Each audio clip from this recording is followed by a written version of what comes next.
প্রিয় শিক্ষার্থীরা, তোমরা কেমন আছো? আমি প্রত্যাশা করছি তোমরা ভালো আছো, আর আমিও তোমাদের দোয়ায় আলহামদুলিল্লাহ ভালো আছি। কোভিড-19 তথা করোনা ভাইরাসের প্রাদুর্ভাবে শুধু বাংলাদেশ নয়, পুরো বিশ্ব জুড়ে শিক্ষার্থীদের লেখাপড়া যেন কোণঠাসা হয়ে পড়েছে। এমত অবস্থায় শরীয়তপুরের Majid Jarina foundation school and college আরো পূর্বে থেকেই বরাবরের ন্যায় তোমাদের জন্য আয়োজন করে আসছে অনলাইন ভার্চুয়াল ক্লাস। এজন্য সংশ্লিষ্ট কলেজ ও কর্তৃপক্ষকে আমি আন্তরিকভাবে ধন্যবাদ জ্ঞাপন করছি। সেই সাথে তোমরা যারা সার্বক্ষণিকভাবে আমাদের সাথে অনলাইন ক্লাসের সঙ্গে যুক্ত রয়েছো, অনলাইন পরীক্ষার সঙ্গে যুক্ত রয়েছো, সেই মোতাবেক বাসায় অনুশীলন করছো, প্র্যাকটিস করছো, তোমাদেরকে আরো একবার আমি আন্তরিকভাবে ধন্যবাদ, শুভেচ্ছা ও অভিনন্দন জ্ঞাপন করছি। তো প্রিয় শিক্ষার্থীরা, আর কথা নয়, এখন আমরা সরাসরি আমাদের ক্লাসে চলে যাই। এখানে আমি একটু যোগ করতে চাই যে প্রিয় শিক্ষার্থীরা, তোমরা ইতোমধ্যে কলেজ নোটিশের মাধ্যমে অবগত হয়েছে যে আগামী অক্টোবরের 15 তারিখ থেকে তোমাদের অনলাইন প্রিটেস্ট পরীক্ষা অনুষ্ঠিত হবে, যেখানে প্রতিটি বিষয়ের উপর 100 নম্বর করে এমসিকিউ পরীক্ষা অনুষ্ঠিত হবে। সেই মোতাবেক রসায়নের দুটি অংশ রয়েছে, রসায়ন প্রথম পত্র, রসায়ন দ্বিতীয় পত্র। প্রতিটি পত্র থেকে 100 নম্বরের এমসিকিউ পরীক্ষা অনুষ্ঠিত হবে। সেই মোতাবেক আমি আজকে হাজির হয়েছি বরাবরের ন্যায় রসায়ন দ্বিতীয় পত্র নিয়ে, অধ্যায় 5 অর্থনৈতিক রসায়ন। আজকে এই অর্থনৈতিক রসায়ন অধ্যায়টি তোমাদের কাছে নতুন, তারপরেও আমি সুন্দরভাবে আলোচনা করার চেষ্টা করব, যাতে করে তোমরা বাসায় বসে খুব সহজেই তোমাদের কাছে যেই বইটা রয়েছে সেই বইটা থেকে তোমরা এমসিকিউ গুলো প্র্যাকটিস করতে পারো। তাহলে শিক্ষার্থীরা, আর কথা নয়, এখন আমরা সরাসরি চলে যাব আমাদের আজকের মূল ক্লাসে। ইতোমধ্যে তোমরা স্ক্রিনে দেখতে পাচ্ছ আমাদের আজকের হেডলাইন অর্থনৈতিক রসায়ন। আমাদের আজকের হেডলাইন অর্থনৈতিক রসায়ন। তো শিক্ষার্থী বন্ধুরা, তো আমি তোমাদেরকে যেই বিষয়টা নিশ্চিত করতে চাই সেটি হচ্ছে এই অধ্যায়টার অনেক ভ্যালু রয়েছে, অনেক ডাটা রয়েছে, অনেক প্রচুর ইনফরমেশন রয়েছে। এই ইনফরমেশন গুলো মনে রাখা একটু টাফ, তারপরেও তোমাদেরকে মনে রাখতে হবে। আর এখানে যেহেতু অনেক পার্সেন্টেজের বিষয়, অনেক তথ্য উপাত্তের বিষয়, এখানে তথ্য উপাত্তগুলো বই ভেদে, ওয়েবসাইট ভেদে একটু কম বেশি হতে পারে। তো তোমাদের কাছে যে বইটা রয়েছে, আমি জানি তোমাদের যেটা সিলেকশন করা হয়েছিল সরোজকান্তি সিংহ, হাজারি ও নাগ স্যারের বইটি, তাহলে তোমাদের বইটিতে যেভাবে পার্সেন্টেজ গুলো দেয়া রয়েছে ওইভাবে পার্সেন্টেজ গুলো তোমরা ফলো করার চেষ্টা করবে। আমি আবারও বলছি, এখানে মানগুলো, পার্সেন্টেজ গুলো একটু কম বেশি হতে পারে বই ভেদে। তো সেক্ষেত্রে হতাশ হওয়া যাবে না। তোমরা কিভাবে প্রশ্নগুলো, এমসিকিউ গুলো প্র্যাকটিস করবে মূলত সেইভাবে আমি কন্টেন্টটা সাজিয়েছি। তো চলো আমাদের আজকের মূল ক্লাসে আমরা চলে যাই। তো প্রথমে দেখতে পাচ্ছি প্রাকৃতিক গ্যাসের ব্যবহার। তো আমরা যখন প্রাকৃতিক গ্যাসটা পড়ব, আমরা জানি প্রাকৃতিক গ্যাসের মূল উপাদান হচ্ছে মিথেন। তাহলে প্রাকৃতিক গ্যাসের ব্যবহারটা আমরা একটু জেনে নেই। এখানে আমরা দেখতে পাচ্ছি বিদ্যুৎ উৎপাদনে ব্যবহৃত গ্যাসের মোট পরিমাণ 55%, যার সরকারি হিসাব মতে 39 আর বেসরকারি হিসাব মতে 16%। শিল্পক্ষেত্রে 17%, চা বাগানে 1%। এক কথা, শিল্পক্ষেত্রে টোটালি 18% ব্যবহৃত হয় প্রাকৃতিক গ্যাস। ইউরিয়া সার উৎপাদনের ক্ষেত্রে প্রাকৃতিক গ্যাস ব্যবহৃত হয় 10%। বাসাবাড়িতে জ্বালানি রূপে 12% ব্যবহৃত হয়। গাড়ির জ্বালানি রূপে অর্থাৎ সিএনজি, কম্প্রেসড ন্যাচারাল গ্যাস, আমরা গাড়িতে যে জ্বালানিটা ব্যবহার করি এটা মূলত সিএনজি গ্যাস অর্থাৎ কম্প্রেসড ন্যাচারাল গ্যাস, অর্থাৎ প্রাকৃতিক গ্যাসটাকে আমরা উচ্চ চাপে সংকুচিত করে জ্বালানি হিসেবে ব্যবহার করি, তখন তার নাম হয়ে যায় সিএনজি গ্যাস। এটি 5% ব্যবহৃত হয়।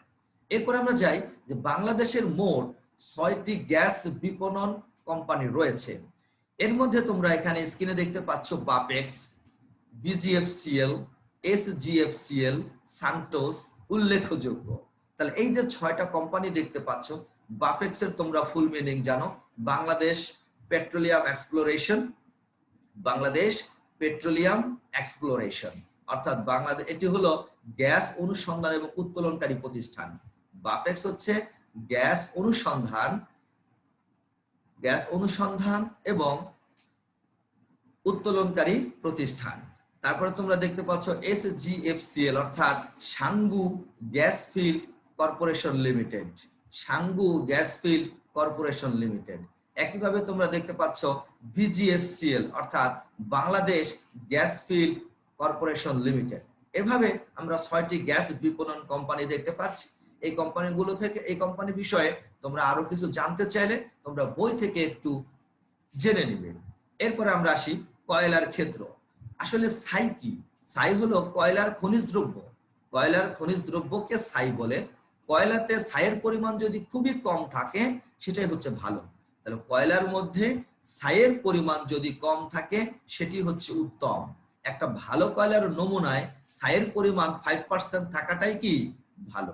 ছাইয়ের কিছু কম্পোজিশন রয়েছে, সংযুতি রয়েছে, যেমন সিলিকন ডাইঅক্সাইড 40%, অ্যালুমিনা 20 থেকে 35%, তারপরে হচ্ছে ফেরাস অক্সাইড 5 থেকে 25%, ক্যালসিয়াম অক্সাইড 1 থেকে 1.5%, ম্যাগনেসিয়াম অক্সাইড 0.5 থেকে 4%।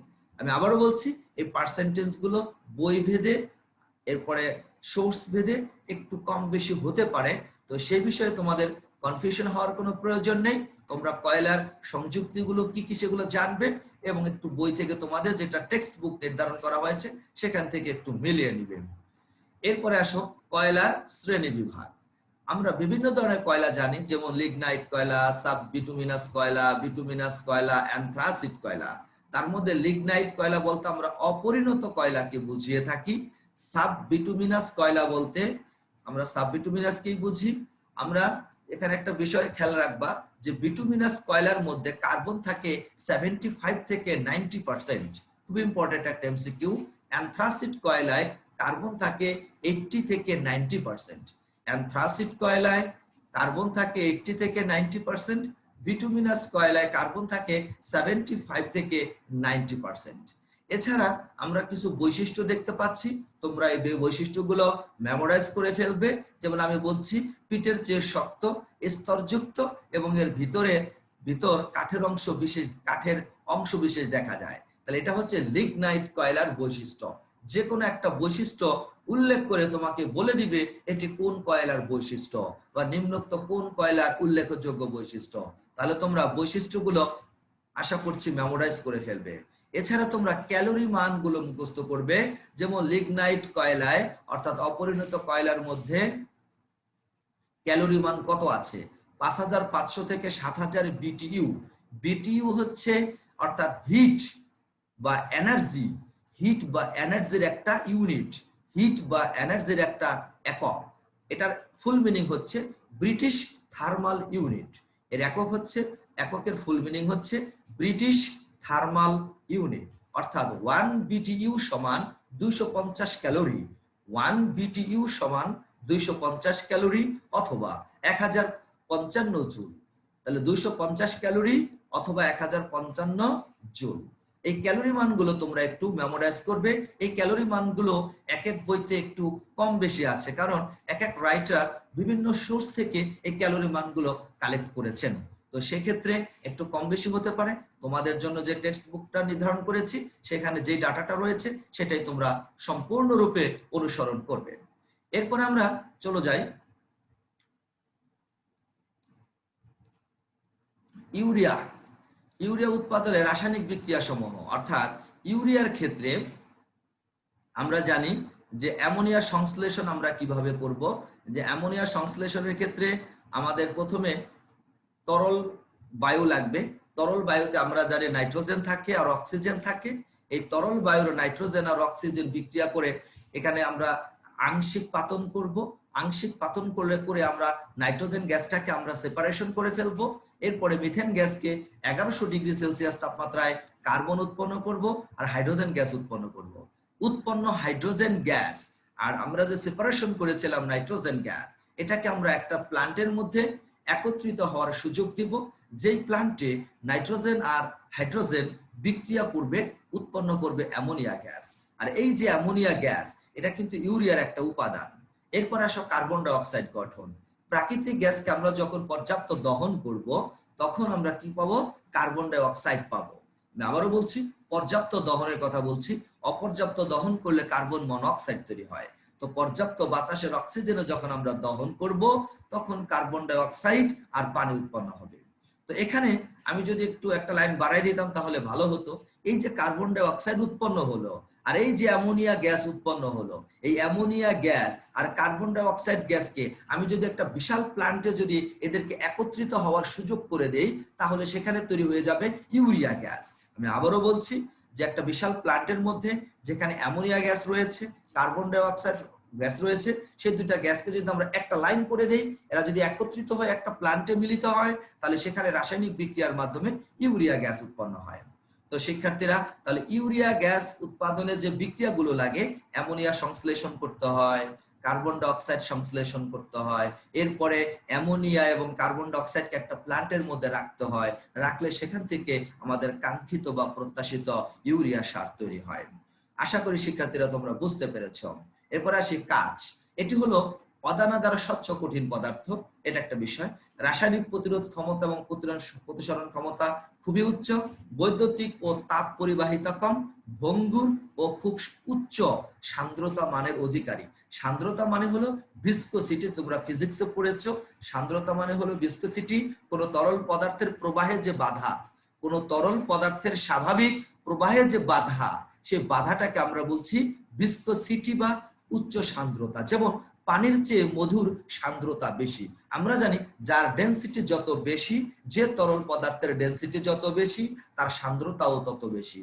এই কারণে পানির চেয়ে মধুর সান্দ্রতা বেশি, কারণ পানির চেয়ে মধুর ডেনসিটিও বেশি হয়ে থাকে। কোনো গলনাঙ্ক নেই।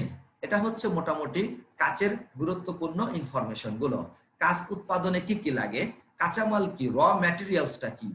কাঁচ উৎপাদনে আমাদের র ম্যাটেরিয়ালস, দ্যাট মিন্স কাঁচামালটা কি লাগে।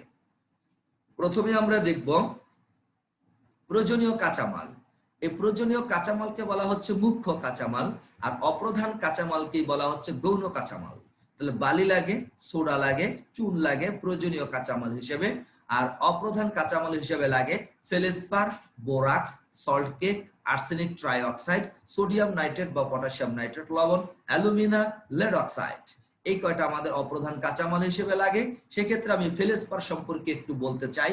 ফেলেসপার হলো মূলত A2O into aluminium oxide into Sayan পানি।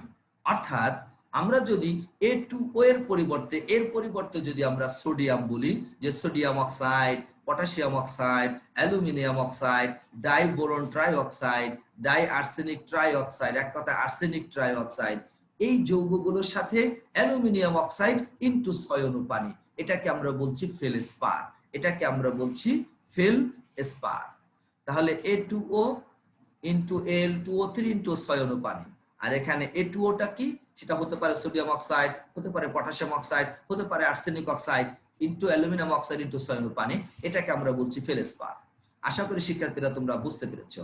এরপরে সিরামিকের প্রধান কাঁচামাল তিনটা: কাদামাটি, ফেলস্পার এবং বালি। শিল্প কলকারখানাগুলোতে বালি ফ্লিন্ট নামে পরিচিত। এবার আসি মন্ডকে কাগজে পরিণত করার ধাপ কয়টা। আমরা যখন কাগজের শিল্প উৎপাদন করব, প্রথমে কাঁচামাল থেকে মন্ড প্রস্তুত করে নিতে হয়। আর মন্ডকে কাগজে পরিণত করতে গেলে তিনটা ধাপ অনুসরণ করতে হয়। একটা হলো বিটিং, একটা হলো রিফাইনিং, একটা হলো পেপার শিট মেকিং। একটা বিটিং, একটা রিফাইনিং, আর একটা হচ্ছে পেপার শিট মেকিং। এই তিনটা ধাপ মনে রাখবে, এবং এই তিনটা ধাপ তোমরা বই থেকে একটু বিস্তারিত রিডিং করে নিবে। এবার আসি সিমেন্ট উৎপাদন। সিমেন্টের প্রকারভেদ। সিমেন্ট প্রধানত তিন প্রকার হয়, যথা বায়ুমণ্ডলীয় সিমেন্ট, হাইড্রোলিক সিমেন্ট, অম্ল নিরোধক সিমেন্ট। যেটা আমরা বায়ুমণ্ডলীয় সিমেন্ট হিসেবে জানি, যা বায়ুতে শক্ত হয় কিন্তু পানিতে ধীরে ধীরে নরম হয়। হাইড্রোলিক সিমেন্ট, যা বায়ু এবং পানি উভয় ক্ষেত্রেই শক্ত অবস্থা বজায় রাখে। আর অম্ল নিরোধক সিমেন্ট, যেটা এই সিমেন্ট জমাট বেঁধে শক্ত হবার সময় ক্ষণিক অ্যাসিডের ক্রিয়া বাধা দেয়। তাহলে এই বিষয়গুলো তোমরা একটু মাথায় রাখবা। হাইড্রোলিক সিমেন্ট নানা জাতীয় হয়, যেমন hydraulic lime, Roman cement, Portland cement ইত্যাদি উল্লেখযোগ্য হাইড্রোলিক সিমেন্টের মধ্যে। এরপরে সিমেন্ট উৎপাদনে আমাদের কিছু রাসায়নিক পদার্থ সমূহ লাগে, যেমন ট্রাই ক্যালসিয়াম সিলিকেট লাগে, ট্রাই ক্যালসিয়াম অ্যালুমিনেট লাগে, ডাই ক্যালসিয়াম সিলিকেট লাগে, ট্রাই ক্যালসিয়াম অ্যালুমিনো ফেরেট লাগে। অর্থাৎ তোমরা এখান থেকে সংকেত সহ এই নামগুলো মনে রাখবা, কারণ পরীক্ষার সময় যখন আসবে যে সিমেন্ট উৎপাদনের রাসায়নিক বিক্রিয়া নিচের কোনটি, এভাবে তোমাদের এমসিকিউ গুলো আসবে। সিমেন্ট উৎপাদনের কাঁচামাল নিচের কোনটি, এভাবে তোমাদের প্রশ্নগুলো পরীক্ষায় এসে থাকে। আমি আবারও বলছি, অধ্যায়টা বেশিরভাগই মেমোরাইজ টাইপের। পোর্টল্যান্ড সিমেন্টের সংযুক্তি নিম্নরূপ, অর্থাৎ পোর্টল্যান্ড সিমেন্টে ক্যালসিয়াম অক্সাইড থাকে 60 থেকে 70%, সিলিকা বা সিলিকন ডাই অক্সাইড থাকে 20 থেকে 28%, ম্যাগনেসিয়াম অক্সাইড থাকে 1.4%, অ্যালুমিনা থাকে 3.8%, সিলিকন ডাই অক্সাইড থাকে 3.11%। তাহলে এই ছিল মোটামুটি আমাদের পোর্টল্যান্ড সিমেন্টের সংযুক্তি। এরপরে আমরা দেখি আয়রন রিসাইক্লিং প্রক্রিয়ায় ব্যবহৃত চুল্লি। আয়রন রিসাইক্লিং প্রক্রিয়ায় আমরা যে চুল্লি হিসেবে যেটা ব্যবহার করি সেটা হচ্ছে ইলেকট্রিক আর্ক ফার্নেস ব্যবহার করি, বেসিক অক্সিজেন ফার্নেস ব্যবহার করি, ব্লাস্ট ফার্নেস ব্যবহার করি।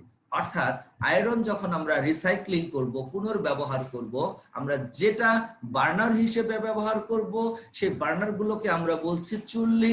আমরা 3 ধরনের চুল্লি ব্যবহার করে থাকি, সেটা হচ্ছে electric arc furnace, basic oxygen furnace আর ব্লাস্ট ফার্নেস। বিস্তারিত তোমরা আরেকটু বই পড়লে তোমরা জানতে পারবে। এরপরে আসো প্রাকৃতিক গ্যাস ক্ষেত্র, গ্যাসের উপাদান ও ব্যবহার। বাংলাদেশে সর্বপ্রথম আবিষ্কৃত গ্যাস ক্ষেত্র হচ্ছে সিলেটের হরিপুরে। বাংলাদেশের প্রথম বৃহত্তম গ্যাস ক্ষেত্র হচ্ছে বিবিয়ানা এবং দ্বিতীয় বৃহত্তম গ্যাস ক্ষেত্র হচ্ছে তিতাস। বাংলাদেশের সর্বপ্রথম গ্যাস ক্ষেত্র আবিষ্কৃত হয় 1955 সালে। ছাতক গ্যাস ফিল্ড অবস্থিত সুনামগঞ্জ জেলায়। কৈলাসটিলা গ্যাস ক্ষেত্র অবস্থিত সিলেটে।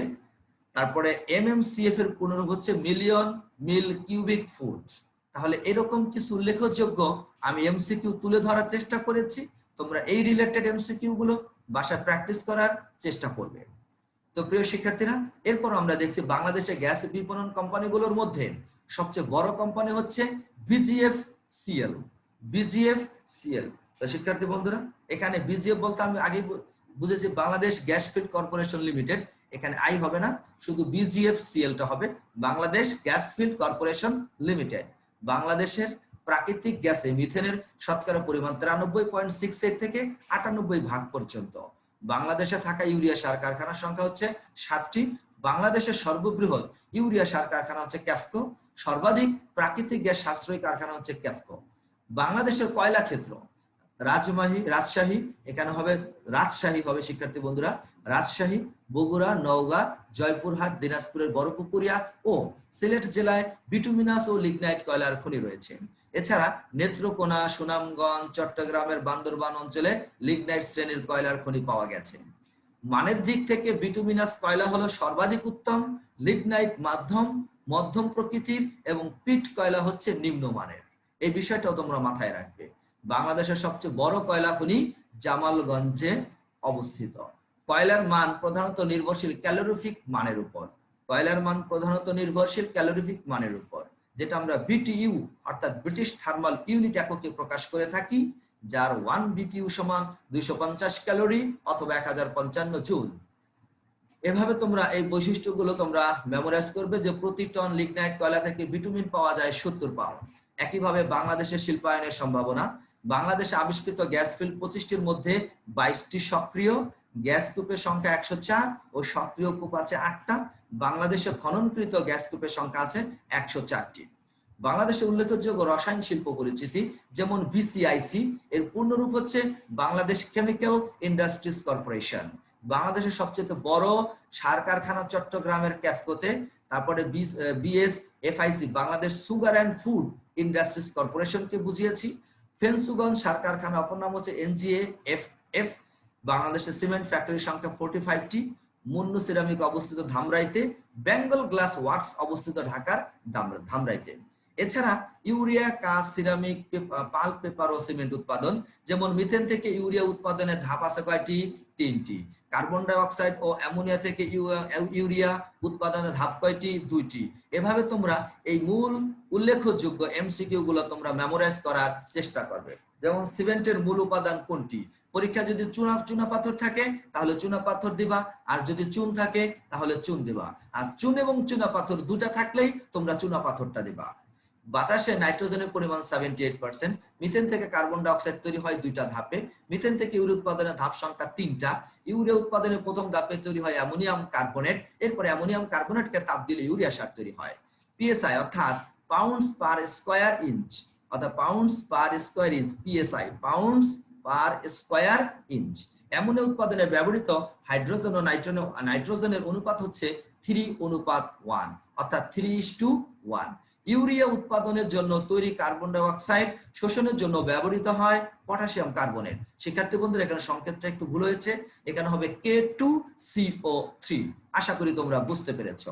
কাচের প্রধান উপাদান হচ্ছে সিলিকন ডাই অক্সাইড। কাচের সাধারণ সংযুক্তি হলো sodium oxide into calcium oxide into 6টা সিলিকন ডাই অক্সাইড, 6 অণু সিলিকা। কাচের গৌণ উপাদান জিঙ্ক কার্বনেট। কাচকে নীল বর্ণের জন্য ব্যবহার করা হয় ক্রোমিয়াম অক্সাইড। খুব ইম্পর্টেন্ট একটা কোশ্চেন। কাচকে নীল বর্ণের জন্য ব্যবহার করা হয় ক্রোমিয়াম অক্সাইড। কাচের হলুদ বর্ণের জন্য দায়ী ফেরিক অক্সাইড, Fe2O3। কাদামাটির মূল উপাদান hydrated aluminium silicate. Hydrated aluminium silicate এটা হলো কাদামাটির মূল উপাদান। এরপরে অ্যালুমিনার বিগলন তাপমাত্রা হচ্ছে 2454 ডিগ্রি সেলসিয়াস। সিলিকন নাইট্রাইডের বিগলন তাপমাত্রা হচ্ছে 1900 ডিগ্রি সেলসিয়াস। সেলুলোজের মূল উৎস হলো উদ্ভিদ। সালফেট পাল্পের অপর নাম হচ্ছে ক্রাফট পাল্প। উদ্ভিদ দেহে সেলুলোজের শতকরা পরিমাণ হচ্ছে 40 থেকে 45%। সিমেন্টের আরেক নাম হচ্ছে হাইড্রোলিক সিমেন্ট। পোর্টল্যান্ড সিমেন্টে প্রধানত উপাদান থাকে 4টা। তাহলে এই জাতীয় এমসিকিউ গুলো তোমরা খুব ভালোভাবে আয়ত্ত করবে আমি প্রত্যাশা করছি।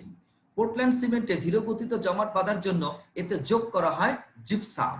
এটা যোগ করলে কি হয়, সিমেন্ট ধীরে ধীরে জমাট বাঁধে, এতে কাজ করতে সুবিধা হয়। পোর্টল্যান্ড সিমেন্টের প্রধান উপাদান হচ্ছে ট্রাই ক্যালসিয়াম সিলিকেট। অতিরিক্ত পানি অপসারিত স্লারিকে বলা হয় মাড। অতিরিক্ত পানি অপসারিত স্লারিকে বলা হয় মাড। পোর্টল্যান্ড সিমেন্ট উৎপাদনের অধিকাংশ বিক্রিয়া সম্পূর্ণ করা হয় 1500 ডিগ্রি সেলসিয়াস তাপমাত্রায়। উন্নত মানের সিমেন্টের জন্য এতে থাকা চুন এবং বাকি উপাদানগুলোর অনুপাত হওয়া উচিত 1.9 থেকে 2.15। উন্নত মানের সিমেন্টে অবস্থিত সিলিকন ডাই অক্সাইড অ্যালুমিনিয়াম অক্সাইডের অনুপাত হওয়া উচিত 2.5 থেকে 4 পর্যন্ত। চামড়া ট্যানিং এর মূল নীতি, অর্থাৎ প্রতি বছর আমাদের ঈদুল আজহার পরে চামড়া নিয়ে যে একটা ঘটনা ঘটে, সেখানে মূলত ঢাকার হাজারীবাগে চামড়া ট্যানিং শিল্পটা রয়েছে। চামড়া ট্যানিং করা হয়। চামড়া ট্যানিং এর শিল্পে আমরা চামড়া পিকলিং এ সালফিউরিক অ্যাসিডে সোডিয়াম ক্লোরাইড ব্যবহার করি। খুব একটা গুরুত্বপূর্ণ এমসিকিউ। চামড়া মূলত 3 ধরনের হয়। ক্রোম ট্যানিং হয় 2টি পদ্ধতিতে। চামড়ার পশম অপসারণে ব্যবহার করা হয় চুন। আমি আবারও বলছি, চামড়ার পশম অপসারণে ব্যবহার হয় চুন। চামড়ায় থাকা পশম সরানোর জন্য ব্যবহৃত হয় ব্লান্ট নাইফ। পিকলিং করার কারণ হচ্ছে ক্যালসিয়াম 2+ আয়ন অপসারণ। এখানে প্রত্যেকটা এমসিকিউ ইম্পর্টেন্ট। বর্তমানে ট্যানিং এ ক্রোমেট লবণের পরিবর্তে ব্যবহার করা হয় হেক্সা অ্যাকুয়া ক্রোমিয়াম সালফেট। আমি আবারও বলছি, বর্তমানে ট্রেনিং এ ক্রোমেট লবণের পরিবর্তে ব্যবহৃত হয় hexa aqua chromium sulphate. Chrome tanning এর শুরুতে চামড়ার পিএইচ মান কত থাকে? চামড়ার পিএইচ মান থাকে 3। কিউরিং করা হয় 2 পদ্ধতিতে। চামড়া ট্যানিং এ ব্যবহৃত শার্পেনিং এজেন্টগুলোর মধ্যে সবচেয়ে সক্রিয় হচ্ছে সায়ানাইড। কারিং 3 রকমের হয়। কারিং হয় 3 রকমের। শিল্পের দূষক সমূহের বর্ণনা। সিমেন্ট কারখানা থেকে সোডিয়াম, NO2, এখানে শিক্ষার্থী বন্ধুরা 2 হবে, NO2, sulphur dioxide, nitrogen dioxide, sulphur dioxide, calcium oxide, এগুলোর গুঁড়া বস্তু কণা অর্থাৎ বিভিন্ন পার্টিকেলস নির্গত হয়। আর হচ্ছে কার্বন ডাইঅক্সাইড। ইউরিয়া কারখানা থেকে নির্গত দূষক হচ্ছে যেমন অ্যামোনিয়া, অর্থাৎ কোন কারখানা থেকে কোন ধরনের দূষকগুলো বের হয়, এগুলো প্রত্যেকটা গুরুত্বপূর্ণ এমসিকিউ। যেমন ইউরিয়া কারখানা থেকে নির্গত হয় অ্যামোনিয়া, জলীয় ও বাষ্পীয় urea, methane, sulphur dioxide, nitrogen dioxide, carbon dioxide ও বস্তু কণা। চামড়া শিল্প বর্জ্যে mercaptan, sulphide, chromium ion, calcium 2+ ion, লবণ, এনজাইম, রং, তেল, অ্যামোনিয়াম লবণ, সোডিয়াম সালফাইড, সালফিউরিক অ্যাসিড এগুলো বিদ্যমান থাকে। সিমেন্ট কারখানা থেকে সৃষ্ট তরল বর্জ্যের পিএইচ মান থাকে কত? 12.5 থেকে 13.5। আর টিডিএস এর ফুল মিনিং হচ্ছে টোটাল ডিজলভ সলিড। আমরা জানি পানির বিশুদ্ধতার মানদণ্ড, যে কোনো জিনিসের বিশুদ্ধতার মানদণ্ড, বিশেষ করে তরল পদার্থের ক্ষেত্রে আমরা বিশুদ্ধতার মানদণ্ড হিসেবে টিডিএস ব্যবহার করে থাকি, বিশেষ করে পানির ক্ষেত্রে টোটাল ডিজলভ সলিড। চামড়ার প্রক্রিয়াজাতকরণের কোন ধাপে ব্যবহৃত প্রাপ্ত বর্জ্যের বিওডি সবচেয়ে বেশি? অর্থাৎ ভেজিটেবল ট্যানিং এর ক্ষেত্রে, ভেজিটেবল ট্যানিং এর ক্ষেত্রে। তো একইভাবে শিক্ষার্থী বন্ধুরা, তোমরা প্রভাবকীয় রূপান্তর, দ্রবীভূতকরণ ও সূক্ষ্ম চাকনির মূলনীতি কি, যে নীরব ঘাতক কোনটি, কার্বন মনোক্সাইড, এভাবে তোমরা এখান থেকে তোমরা এই এমসিকিউ গুলো একটি দেখে নিবে। আমি একটু স্কিপ করছি। এরপরে ইটিপির কার্যপ্রণালীর মূলনীতি তোমরা এখান থেকে একটু দেখে নেবে। ইটিপি এর ফুল মিনিং হচ্ছে effluent treatment plant, effluent treatment plant, এটা হচ্ছে ইটিপি এর ফুল মিনিং। বর্জ্যের তড়িৎ বিশোধন প্রক্রিয়ায় কোয়াগুলেশন ঘটায় নিচের কোনটি? Aluminium hydroxide. এটা কোয়াগুলেশন মানে হচ্ছে জমাট বাঁধানো, অর্থাৎ জমাট বাঁধাই হচ্ছে অ্যালুমিনিয়াম হাইড্রোক্সাইড। এরপরে তোমরা ইসি এর ফুল মিনিং হচ্ছে ইলেকট্রো কোয়াগুলেশন, বিওডি এর ফুল মিনিং হচ্ছে বায়োকেমিক্যাল অক্সিজেন ডিমান্ড, একইভাবে সিওডি হচ্ছে কেমিক্যাল অক্সিজেন ডিমান্ড। রিসাইকেল প্রণালী, তোমরা রিসাইকেল প্রণালীতে দেখবা যে অ্যালুমিনিয়াম, কপার, কাঁচ 100% রিসাইকেল যোগ্য। অ্যালুমিনিয়াম, কপার, কাঁচ 100% রিসাইকেল যোগ্য। কাগজ রিসাইক্লিং এ ব্লিচিং এজেন্ট রূপে bleaching powder, hydrogen peroxide, chlorine প্রভৃতি ব্যবহৃত হয়। অ্যালুমিনিয়ামের শোষিত হাইড্রোজেনকে দূরীভূত করতে ব্যবহার করা হয় অ্যালুমিনিয়াম হেক্সাক্লোরোইথেন। কোনটি থেকে কপার নিষ্কাশন করা হয়? কিউপ্রাস সালফাইড আর হচ্ছে আয়রন পিরাইডস, Fe2S3 অর্থাৎ ফেরাস সালফাইড থেকে। আয়রন পিরাইডস না ফেরাস সালফাইড থেকে। আয়রন, অ্যালুমিনিয়াম, কপার, কাঁচ, পেপার ও প্লাস্টিক রিসাইকেলের গুরুত্ব, তোমরা এখান থেকে গুরুত্বগুলো একটু এক নজরে দেখে নিবা। আমি একটু স্কিপ করছি সময়ের স্বল্পতার কারণে। এরপরে বায়ু দূষণ পর্যবেক্ষণ করে প্রতিবেদন কি পেলাম আমরা? যে ইট খোলার দূষণের উৎস কি? জ্বালানি ও মাটিতে থাকা সালফার, নাইট্রোজেন ও ফসফরাস। বাংলাদেশের বাতাসে থাকা সালফার ডাই অক্সাইডের কত অংশ ইট ভাটা থেকে আসে? 28.8%। কয়লা ভিত্তিক বিদ্যুৎ কেন্দ্রের সুবিধাগুলো অসুবিধাগুলো তোমরা এখান থেকে দেখে নিবা। ন্যানো পার্টিকেল ও ন্যানো প্রযুক্তির ধারণা এখান থেকে তোমরা নিয়ে নিবা। ন্যানো কণা 3 ধরনের হয়। সর্বপ্রথম ন্যানো পার্টিকেল ব্যবহৃত হয় মেসোপটেমিয়ায়। তাছাড়া ন্যানো কণা শব্দটি প্রচলিত হয় 1990 সাল থেকে। আর ন্যানো পার্টিকেলের আকার হচ্ছে 1x10⁻⁹ থেকে 1x10⁻⁷ মিটার। অর্থাৎ পার্টিকেল মানে হচ্ছে কণা, যেই কণার আকার এত থেকে এত মিটার হয়, সেগুলোকে আমরা ন্যানো পার্টিকেল বলে থাকি। এছাড়া তোমরা বাকিগুলো তোমরা একটু দেখে নিবে। পরমাণু, অণু, ন্যানো পার্টিকেলের তুলনা, এখান থেকে গুরুত্বপূর্ণ এমসিকিউ গুলো তোমরা আইডেন্টি করে নিবে। এরপরে তোমরা দেখতে পাচ্ছ পদার্থের স্বাভাবিক অবস্থা ও ন্যানো কণার ভৌত ধর্মের তুলনা। ন্যানো কণার বর্ণ হয় রুবি লাল, আর পৃষ্ঠতলে শক্তি বেশি একমাত্রিক ন্যানো কণার, পৃষ্ঠতলে এনার্জি বেশি একমাত্রিক ন্যানো কণার। এছাড়া শিল্প ন্যানো পার্টিকেল ব্যবহারের সম্ভাবনাগুলো তোমরা একটু এক নজরে দেখে নিবে। আশা করি তোমরা ইনশাআল্লাহ এমসিকিউ গুলো কমন পেয়ে যাবা। এছাড়া কিছু অন্যান্য আমি এমসিকিউ গুলো দাঁড় করিয়েছি, যেমন কেউলিমাইটের সংকেত, তারপরে হচ্ছে মন্টো রিলোনাইটের সংকেত, ট্রেনিং এ ছত্রাকনাশক হিসেবে ব্যবহৃত হয় নিচের কোনটি, এখান থেকে দেখে নিবা। তারপরে হচ্ছে নাইট্রেট আয়নযুক্ত পানি গ্রহণ করলে দেখা দেয় নিচের কোনটি, পিইটি কি, জ্বালানি শিল্পে প্রভাবক রূপে কি ব্যবহৃত হয়? সিরিয়াম অক্সাইড ব্যবহৃত হয়। এই ছিল এই অর্থনৈতিক রসায়নের পুরো অধ্যায়ের গুরুত্বপূর্ণ কিছু এমসিকিউ। এরপরও তোমরা বই থেকে আরো গুরুত্বপূর্ণ এমসিকিউ গুলো আইডেন্টি করবে, তাহলে তোমরা 100% কনফিডেন্স পাবে যে না, এই অধ্যায় থেকে যে কোনো ধরনের এমসিকিউ আসলে তোমরা পারবা। এছাড়া আমি কিছু গুরুত্বপূর্ণ এমসিকিউ এখানে দিয়েছি। বাংলাদেশে কোন শিল্প ক্ষেত্রে সর্বোচ্চ পরিমাণ মিথেন রয়েছে? রশিদপুরে। সাঙ্গু গ্যাস ক্ষেত্রটি নিম্নের কোন কোম্পানির অধীনে? কাইরান, অর্থাৎ কাইরানের অধীনে, সাইরানের অধীনে, অর্থাৎ CAIRN এর অধীনে। বর্তমানে বাংলাদেশে কতটি গ্যাস ক্ষেত্র রয়েছে? 23টি গ্যাস ক্ষেত্র রয়েছে। রঙিন কাস্তুরীতে নিচের কোনটি ব্যবহৃত হয় না? ম্যাঙ্গানিজ ডাইঅক্সাইড ব্যবহৃত হয় না। সিরামিক উৎপাদনের নিচের কোন ফেলেসপার ব্যবহৃত হয় না? তোমরা দেখে নিবা। কুকিং লিকারের সংযুক্তি কোনটি? এখান থেকে দেখে নিবা। পোর্টল্যান্ড সিমেন্টের সংযুক্তিতে অ্যালুমিনার পরিমাণ কত? 3 থেকে 8%। এরপরে তোমরা দেখো সিমেন্টে ফাটল সৃষ্টি করে চুনের পরিমাণ নিচের কোনটি দেখে নিবা। নিম্নের কোনটি পোর্টল্যান্ড সিমেন্ট? তোমরা খুব সহজে জানো। ইটিপি এর ফুল মিনিং কি? Fluent treatment plant. D number 10 এর ডি। পোর্টল্যান্ড সিমেন্টের সংযুক্তি কত? তোমরা একটু দেখে নিবা, মেমোরাইজ করে নিবা, যেটা তোমরা থিওরিতে পড়েছো। মন্ডের বিরঞ্জনের জন্য নিম্নে কোন জারকটি ব্যবহৃত হয়? 100% হাইড্রোজেন পারঅক্সাইড ব্যবহৃত হয়। সহজে বিরঞ্জন করা যায় এমন সালফাইড মন্ডের জন্য ব্যবহৃত হয় নিচের কোনটি? অর্থাৎ 3% W/V ক্লোরিন ব্যবহৃত হয়। তারপরে ক্রোমটাকৃত চামড়ার দ্রবণে কি পরিমাণ ক্রোমিয়াম থাকে? 4 থেকে 5% ক্রোমিয়াম থাকে। নিম্নের কোনটি দ্বারা ওয়াশকোট তৈরি করা হয়? ওয়াশকোট সবগুলোর জন্যই। বাংলাদেশের প্রাকৃতিক গ্যাসে মিথেন থাকে কতটুকু? 93.68 থেকে 98%। বাফেক্সের অধীনে কোন গ্যাস ক্ষেত্রটি রয়েছে? ফেঞ্চুগঞ্জ, হালদা নদী, শাহবাজপুর সবগুলোই। সিমেন্ট প্রধানত কত প্রকারের হয়? শিক্ষার্থী বন্ধুরা তোমরা জানো সিমেন্ট 3 ধরনের হয়ে থাকে। বাংলাদেশের সবচেয়ে বড় ইউরিয়া সার কারখানা কোথায় অবস্থিত? এটি হচ্ছে পলাশ ইউরিয়া ফার্টিলাইজার ফ্যাক্টরি লিমিটেড, এটা নরসিংদীতে অবস্থিত। পাল্প উৎপাদনে ডাইজেস্টার সাদা লিকারে কি থাকে? তোমরা একটু দেখে নিবা। এছাড়া আরো দেখে নিবা পোর্টল্যান্ড সিমেন্টের প্রধান উপাদান কি, যেটা তোমরা থিওরিতে পড়ে আসলে একটু আগে। সিমেন্টের 3টি মূল উপাদান কি কি?